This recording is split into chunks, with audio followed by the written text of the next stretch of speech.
Bonjour à tous.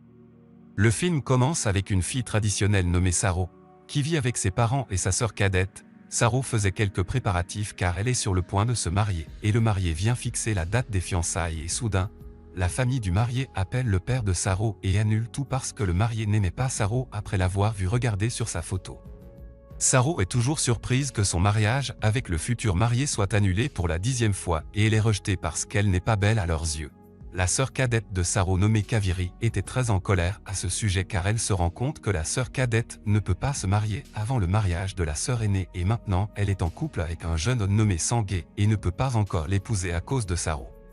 Kaviri dit à Saro qu'elle doit se chercher un mari rapidement. Saro répond en disant qu'elle a essayé de chercher un amant mais pas de chance puis elle part avec son père et en chemin, les deux sont surpris de voir un résident de l'immeuble nommé Andrew qui est dans une situation de promiscuité avec sa maîtresse.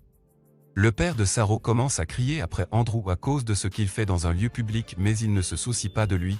Andrew voit Saro pour la première fois et après être descendu de l'immeuble, le père de Saro porte plainte contre Andrew aux membres du syndicat du bâtiment. L'un des membres répond au père de Saro en disant qu'Andrew est un ancien criminel qui est allé en prison pour meurtre et que son père est considéré comme l'un des meilleurs avocats du pays et est une personne importante et influente et ne peut pas lui tenir tête. Le père de Saro se met très en colère puis s'en va. Après cela, Saro arrive à la bibliothèque où elle travaille et rencontre l'un de ses amis, qui s'appelle Abe et il semble qu'il utilisait Saro pour écrire des recherches et Saro accepte toujours son aide gratuitement parce qu'elle l'aimait bien. Abe demande à Saro d'activer l'une des soirées caritatives qu'il organise. Saro hésite au début mais accepte son aide car elle ne peut refuser aucune demande de sa part et en effet, Saro se rend à la fête et commence à l'activer. Mais bientôt l'un de ses collègues commence à se moquer d'elle, lui demandant ce qu'Abe lui a promis cette fois en échange de l'activation de la fête, avec un baiser ou un câlin romantique. Saro est affectée par les paroles de son collègue et part effondrée et après être entrée dans l'ascenseur, Saro est surprise par la présence d'Andrew puis cache son visage dans un costume d'ours pour qu'il ne la voie pas et pendant ce temps, l'ascenseur s'écrase et il semble qu'il faisait très chaud. Andrew essaie de retirer ses vêtements pour forcer Saro à retirer également le costume d'ours mais elle lui demande d'arrêter.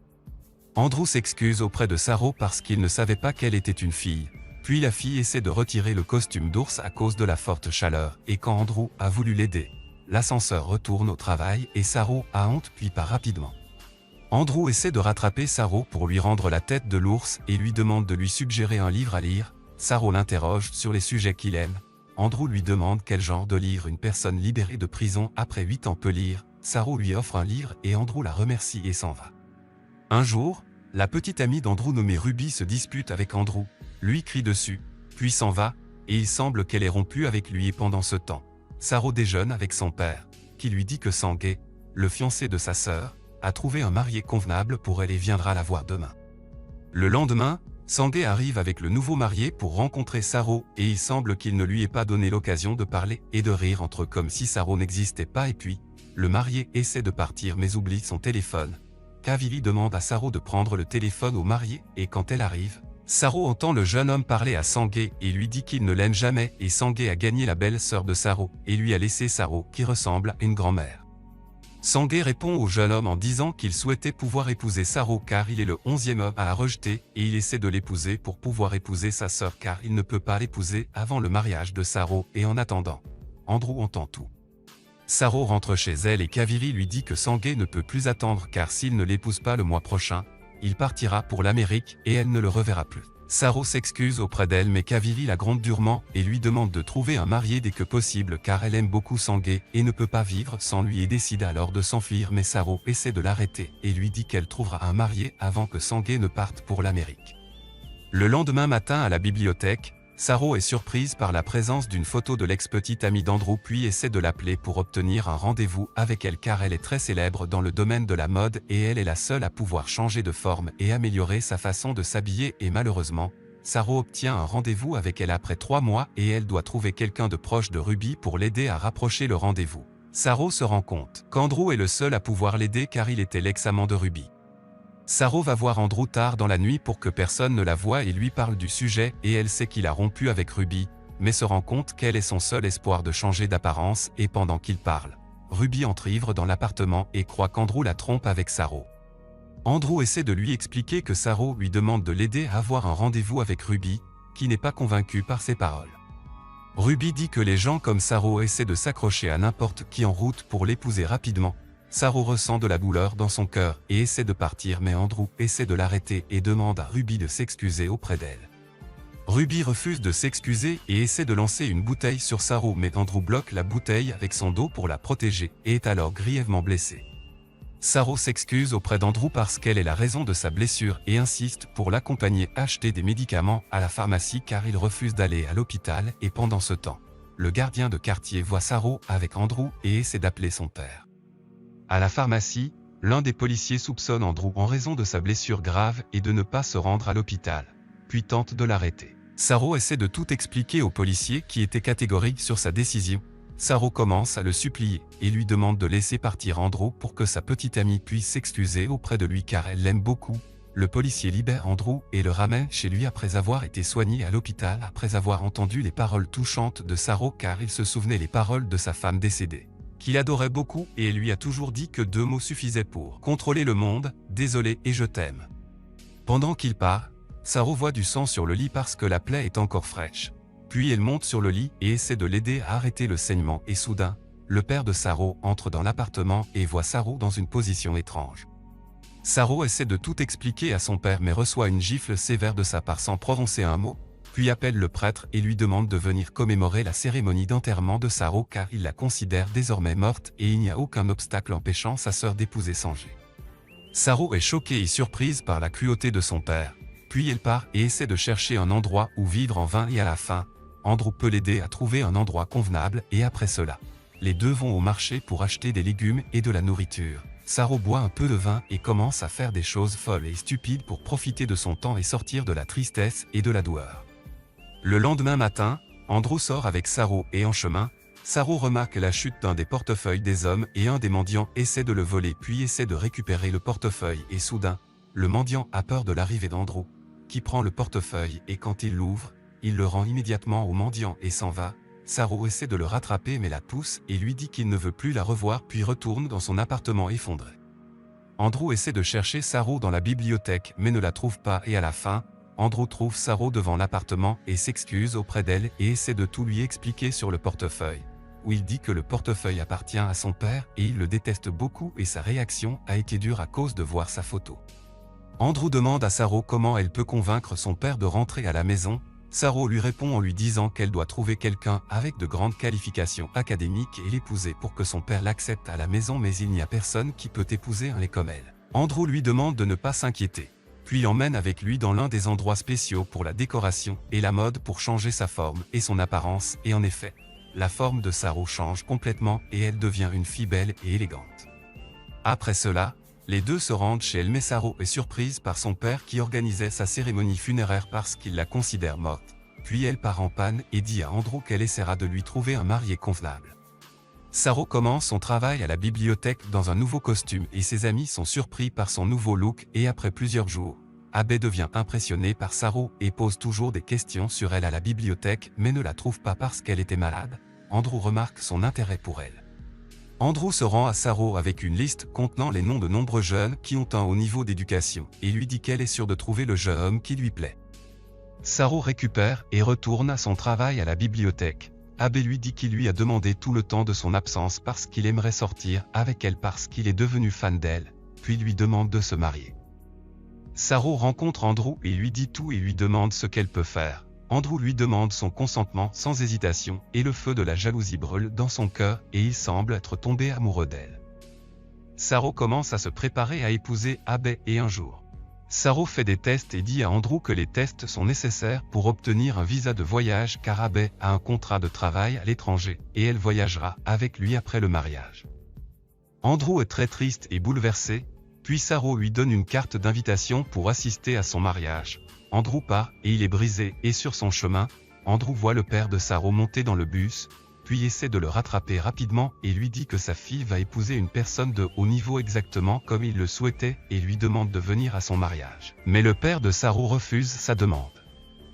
Le jour du mariage, Saro a l'air prête et Andrew arrive pour l'emmener au bureau des mariages pour signer le contrat et dans le bureau, Andrew tente d'appeler Abbé, qui ne répond pas à son appel et au bout d'un moment, Saro part rapidement et se rend chez Abby et lui demande pourquoi il a abandonné. Abe répond à Saro en disant que ses parents refusent de l'épouser et soudain, le père d'Abe sort et dit à Saro qu'il ne peut pas accepter une fille dont les parents l'ont reniée et l'ont enterrée vivante. Saro quitte les lieux et évacue toute sa colère sur Andrew, puis se rend à l'hôtel où elle était censée passer sa lune de miel et brise tout autour et Andrew essaie de la consoler. Saro dit que personne n'est heureux de l'épouser, même si elle a changé de forme. Puis Andrew s'approche d'elle parce qu'il l'aime et il semble que Saro l'aime aussi parce qu'il est la seule personne qui était avec elle dans la détresse et la prospérité. Puis les deux passent une longue et romantique nuit l'un avec l'autre. Le lendemain matin, Abe se rend à Saro à l'hôtel et les deux se parent et partent ensemble après que Saro ait envoyé un message à Andrew le remerciant pour tout. Andrew rentre chez lui et est très dévasté. Plusieurs jours plus tard, Andrew décide de quitter la ville, mais la mère de Saro lui demande de donner à Saro une carte d'invitation à la fête de mariage de sa sœur car elle ne pouvait pas communiquer avec elle. Andrew accepte sa demande même s'il n'a pas vu Saro depuis longtemps. Andrew se rend à la bibliothèque et pose des questions sur Saro qui semble ne plus travailler à la bibliothèque. Puis il se rend au bureau où travaille Abe et laisse l'invitation sur son bureau et essaie de partir mais Abe essaie de l'arrêter et lui dit qu'il ne peut pas étendre l'invitation à Saro parce qu'il ne sait rien d'elle. Andrew lui dit qu'il ment parce qu'il sait qu'il a rencontré Saro à l'extérieur de l'hôtel. Mais Andrew lui répond en disant qu'il a parlé à Saro de sujets personnels sans lui parler de la nature exacte des sujets et dit qu'il ne sait pas où ils sont. Andrew essaie de chercher Saro sans succès, puis décide d'aller à l'agence de voyage et découvre qu'elle a voyagé. Puis essaie d'obtenir l'adresse de l'endroit où elle a voyagé et à la fin, Andrew la trouve dans une forêt mais elle essayait de lui échapper. Andrew dit à Saro qu'il a reçu un message d'elle alors qu'elle était avec Abe à l'extérieur de l'hôtel et qu'il pensait qu'elle était revenue vers lui mais il a commencé à la chercher après avoir découvert la vérité. Saro demande à Andrew de la laisser tranquille et lui ment disant que ce qui s'est passé entre eux cette nuit-là à l'hôtel ne s'est pas produit à cause de son amour pour lui, mais elle l'a fait pour oublier Abe puis essaie de partir rapidement. Andrew essaie de la rattraper et lui donne l'invitation au mariage de sa sœur. Puis la serre dans ses bras et lui demande si elle l'aime et si ce qu'elle a dit tout à l'heure est vrai ou juste un mensonge et soudain, Saro perd conscience et du sang sort de son nez. À l'hôpital, le médecin dit à Andrew que Saro a une grave tumeur au cerveau et qu'elle n'a pas à faire beaucoup d'efforts et ajoute qu'il a parlé de sa maladie à son fiancé et qu'il veut dire Abe. Andrew se rend directement chez Abe et le bête et dit qu'il a découvert la raison pour laquelle il a abandonné Saro.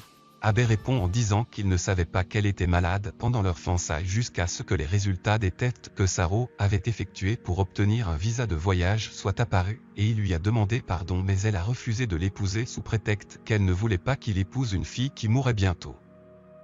Après plusieurs jours, Saro se remet un peu et se prépare à sortir de l'hôpital et pendant ce temps, les préparatifs du mariage de Kaviri commencent et Andrew a installé des caméras pour enregistrer tout ce qui se passe à la fête afin que Saro puisse se sentir comme elle est au mariage. Saro se réjouit beaucoup et remercie Andrew, qui propose de l'épouser. Saro dit à Andrew qu'elle ne veut pas d'un mariage de pitié et qu'elle préfère mourir de fierté plutôt que d'accepter un mariage de pitié. Andrew la serre dans ses bras et lui dit qu'elle ne mourra pas et soudain, Andrew remarque que du sang sort du nez de Saro puis l'emmène à l'hôpital à cause de son état qui se détériore. Après cela, Andrew tente d'attaquer la maison des parents de Saro et écrase tout devant lui puis s'en va et le lendemain, la police arrête Andrew à cause d'une plainte du père de Saro et les habitants du quartier et pendant ce temps, Saro se prépare à sortir de l'hôpital à condition de consulter quotidiennement le médecin afin de suivre son état de santé. Andrew demande au policier de le laisser parler au téléphone et Saro attend son arrivée à l'hôpital sans savoir qu'il a été arrêté et part après une longue attente et Andrew tente de s'échapper de la prison. Saro va à la bibliothèque et prend un livre qu'elle a donné à Andrew lors de leur première rencontre et quand elle ouvre le livre, elle trouve derrière une carte qui l'invitait à boire du café. Puis elle commence à examiner toutes les cartes des livres qu'Andrew a lus auparavant et constate qu'il lui a toujours laissé des messages. Mais elle n'a pas prêté attention à sa présence et se rend compte à la fin qu'il l'aimait vraiment et ne l'a jamais prise en pitié quand il lui a demandé de l'épouser, puis s'effondre en pleurant. Pendant ce temps, Andrew continue d'échapper aux policiers qui parviennent à l'attraper et l'un des policiers était un croyant en l'amour, alors il voit qu'Andrew fait tout pour aller voir Saro et la surveiller, puis le laisser aller vers elle. Andrew entre dans la bibliothèque et commence à chercher Saro et la trouve en pleurs parmi les livres. Puis il va la voir et lui demande pourquoi elle a caché ses sentiments pour lui depuis le début, mais Saro lui répond et elle lui demande aussi pourquoi elle a été autorisée à épouser Abbey. Andrew lui répond et dit qu'il n'est qu'un criminel et n'a pas le droit d'aimer. Saro lui répond en disant que le destin a tout planifié pour devenir sa femme puis lui demande de l'épouser. Le policier est affecté par la scène et enlève les menottes des mains d'Andrew puis s'en va. Dans la soirée, les deux commencent à préparer leur mariage et Saro demande à Andrew de mettre des fleurs autour de sa photo et de l'enterrer sous un bel arbre près de chez lui après sa mort. Andrew est influencé par ces paroles et se rend directement chez ses parents et enlève les roses qui entouraient sa photo et menace son père et lui dit qu'il épousera Saro et dit également que ce qui lui a fait la blesse beaucoup et la rend triste et il est prêt à tuer pour ne pas pleurer sa bien-aimée. Le lendemain, Saro et Andrew se rendent au bureau des mariages et le policier a été témoin de leur mariage et soudain, le père de Saro entre et Saro commence à le supplier de bénir son mariage. Son père lui dit qu'Andrew est venu chez lui et lui a dit qu'il pouvait tuer pour elle et maintenant il se rend compte qu'Andrew est celui qui peut la protéger et a ensuite accepté de l'épouser. Saro tombe au sol et est emmené à l'hôpital. Le médecin bénit son mariage, Saro lui demande combien de temps il lui reste à vivre et à ce moment-là, le père de Saro comprend qu'elle a une maladie grave et que ses jours sont comptés. Puis il éprouve des remords pour tout ce qu'il a fait avec elle et dit qu'il est la raison de sa maladie. Après cela, le policier donne les affaires de Saro à Andrew qui se rend rapidement au palais où vit son père et lui pose des questions sur l'un des arbres du jardin. Puis lui demande de lui laisser un petit espace sous l'arbre car il aimerait enterrer Saro sous l'arbre après sa mort. Andrew retourne à Saro à l'hôpital et s'assoit avec elle pendant un certain temps et lui demande de pardonner à son père. Puis elle lui dit au revoir, Andrew lui dit qu'elle ne peut pas le laisser seul. Saro répond en disant qu'elle l'attendra jusqu'au moment de sa mort pour le rencontrer dans l'au-delà. Puis elle rend son dernier souffle après lui avoir dit qu'elle l'aime. Andrew sort de la chambre de Saro et coïncide avec la présence de son père qui lui dit que sa femme ira bien et qu'il fera de son mieux pour la sauver. Mais Andrew lui dit que sa femme est morte, puis embrasse et lui demande pardon. Plusieurs années plus tard, Andrew apparaît sous l'arbre où Saro a été enterré et des roses lui tombent sur sa tête comme si Saro se sentait à côté de sa tombe, étant devenu l'avocat le plus célèbre du pays parce que le véritable amour a fait de lui une nouvelle personne tolérante et amoureuse de la vie.